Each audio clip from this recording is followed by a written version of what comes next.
if we engender God in a particular way, does that prioritize the gender that is closest to God over a gender that is not associated with God? Right? Or similarly, if we're dealing with religions that have many gods, right? What do we make of the fact that some of those gods have one gender, some of them are a gender, some of them have a different gender, others might be maybe less anthropomorphic, right? Less described in human terms and maybe associated more with animals or other types of living entities in the world.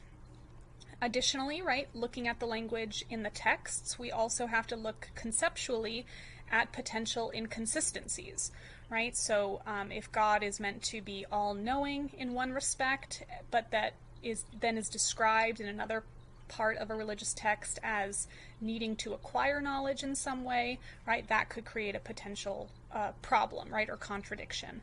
So there are a number of these issues that arise in philosophy of religion. Some of them, hinge on our basic notions of non-contradiction, but again, right, we want to be using that same sort of reasoning when applying it to our religious belief as anything else.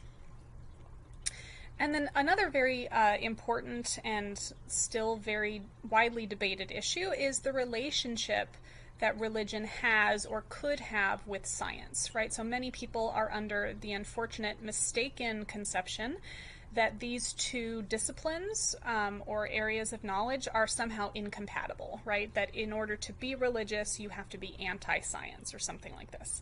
And it's important to understand that this is not the case.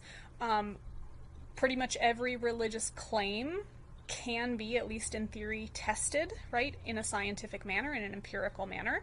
And so, we have to be careful about picking and choosing when we want to appeal to that sort of evidence and when we don't. So, for example, you might be familiar with young Earth creationists, right, individuals who think that the world is much younger than science would give us evidence to suppose it is, right? Something like only 6,000 years old. And when young Earth creationists want to make certain claims, they might appeal to something like carbon dating, right?